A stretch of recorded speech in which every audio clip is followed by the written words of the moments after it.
Welcome to the deep dive. Have you ever noticed how some messages just, I don't know, stick with you, where they kind of compel you to act, Yeah. while others just fade away?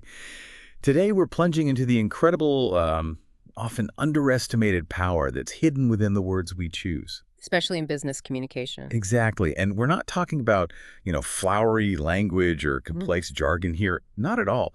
This deep dive, it's really all about strategic intentional word choice, words that can subtly but really profoundly influence thought and action. Mm. And our exploration, it's rooted in this fascinating collection of your sources, specifically the ones focused on management English and powerful vocabulary. Okay. Our mission really is to distill the most important nuggets of knowledge. Mm. Figure out how certain words and phrases can genuinely shift perceptions and help you communicate with, well, far greater impact. Yeah, and as we unpack these sources, I think you'll find some truly surprising insights, like real aha moments about how language shapes our decisions. We're talking about how even like simple linguistic shifts can lead to really significant impact, whether you're leading a team, selling something, or, just trying to be understood. Okay, so let's kick things off. Your sources identify these 6 foundational power words, right? New, free, imagine because, instant, and how to. These sound like linguistic heavyweights. Oh, they really are. And what's truly fascinating is how they tap into, well, fundamental human psychology. Take new, for instance. The sources say it invites a journey of discovery. A journey, okay. Yeah, think about Apple. They're masters at this, right? They consistently rephrase new to get us to upgrade. Even when our current device works fine, they use terms like all new, reimagined from the ground up, reinvented from the inside out, or even that line, we had to completely rethink how a keyboard is engineered. Right, I remember that. It's not just, here's a new product. It's presented as this fresh perspective, a reinvention. And that appeals to our desire for, progress and improvement. Okay, that makes sense. And free. The sources say this word has an uncontrollable pull. Why is that? Even when there might be like a hidden catch later. It absolutely does. People feel this, uncontrollable pull towards free things. It's psychological. Yeah. Perceived value of getting something for nothing often just outweighs any potential downside in our minds. Think about free shipping. I mean, that completely changed online shopping, didn't it? Totally. It created this massive incentive. People buy things they might have otherwise just left in the cart. It taps right into that inherent desire for gain without, perceived loss. Then there's imagine. You Mhm. mentioned it feels almost hypnotic. Hmm. Is there a risk it becomes too abstract? Or does the source give any warnings about using it? That's a good point. It is powerful, but it works best when it leads to a really concrete vision. Imagine lets people mentally kind of hold your product in their hands. They experience a future state. It's why car dealers push test drives, right? Or jewelers want you to try on the necklace. Uh-huh. Your sources have this brilliant example from Ramit Sethi. He paints this vivid picture. Like, imagine you use this program. You get your first enthusiastic paying client. You now have new money in the bank. What would that mean? Mhm. It builds this vision of their success, and it makes your solution feel like the clear path to get there. Wow, yeah, that's powerful. Okay, so next up is because. You said it triggers an automatic response. Can you unpack the psychology there? Why does just giving a reason, any reason, seem to work so well? It's fascinating, isn't it? Humans seem hardwired to look for explanations. So when you offer a reason, even if it's kind of obvious, it satisfies that need. It reduces friction. Apple's copywriters, again, they nail this. Our accessories go together with the iPhone so well because they're designed together. Or if iPhone 6s seems tailor-made for iOS, that's because it is. Ah. The because acts like a psychological shortcut. It just provides immediate justification and makes the statement feel more credible almost instantly. And instant. Yeah. That taps into our desire for immediate gratification. I guess in today's world, that's more potent than ever. It really is. As neuromarketer Roger Dooley points out, our attitudes towards risk, reward, time, they're all different. But we all crave things now. So to harness this, the sources suggest phrases like instant access, 3-minute sign up, maybe start my free course now. Right, makes sense.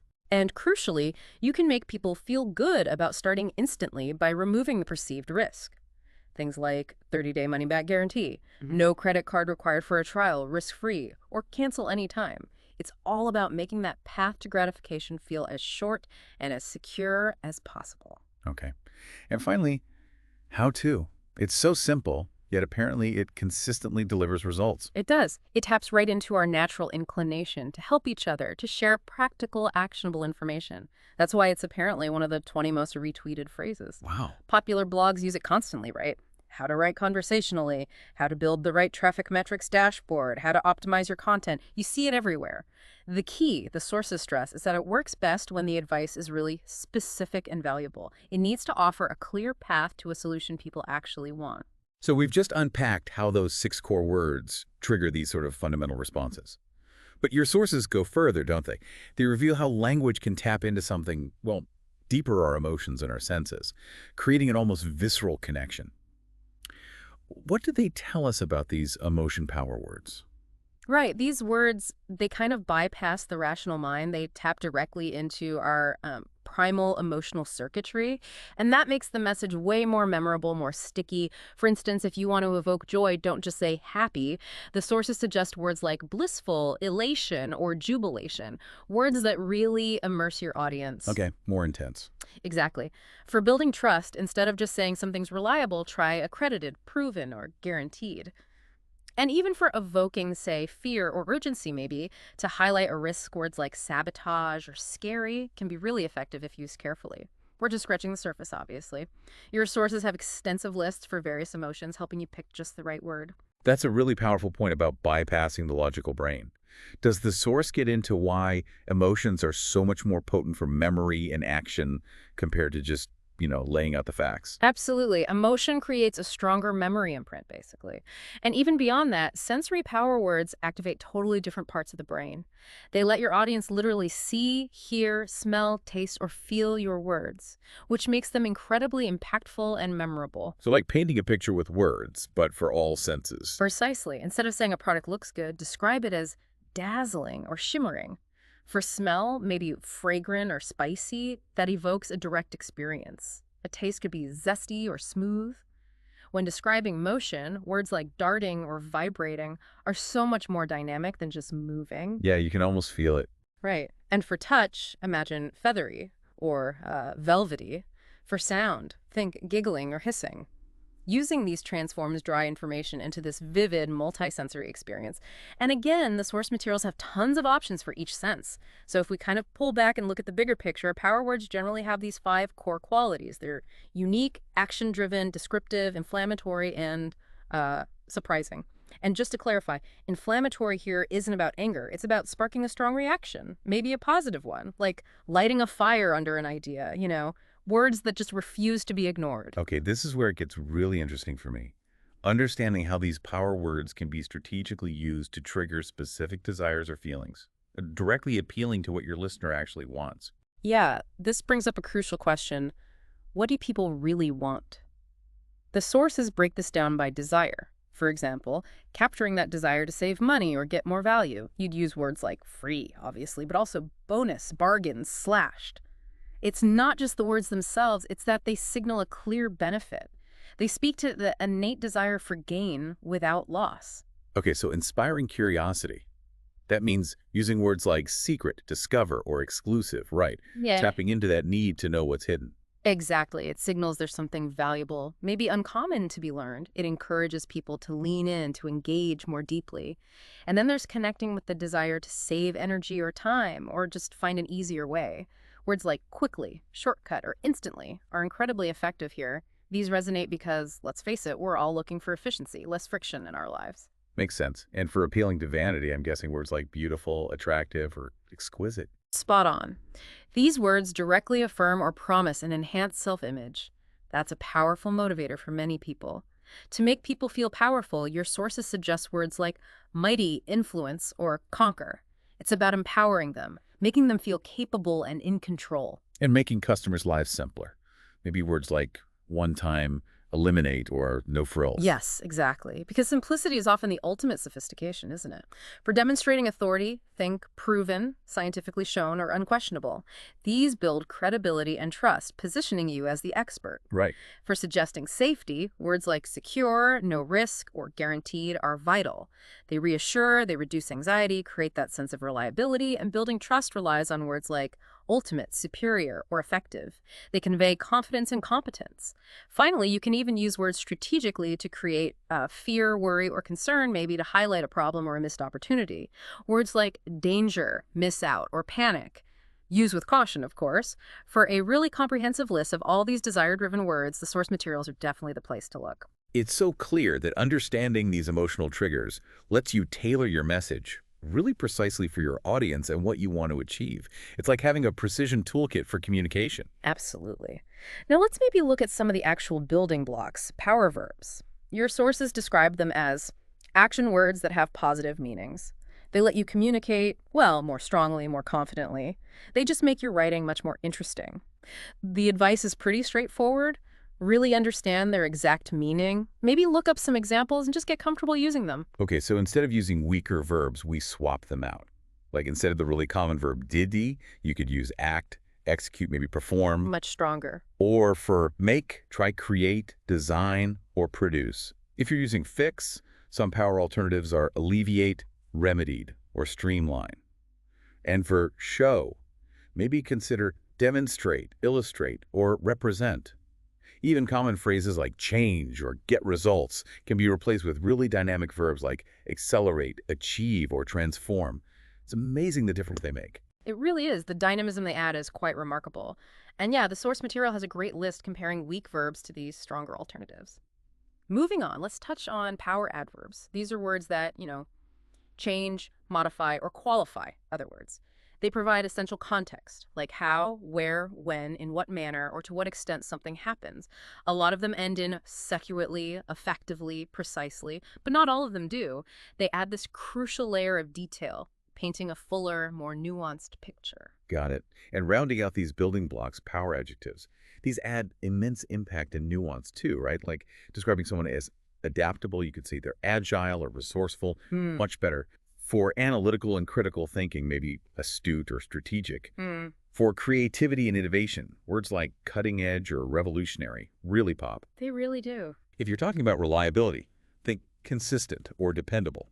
And for teamwork and communication, maybe articulate or cooperative. These adjectives don't just describe, they add real depth and character. And again, your sources have loads more great examples. So understanding these individual words is one piece, but how do we actually build more compelling sentences and even larger messages? Especially thinking about people in leadership roles.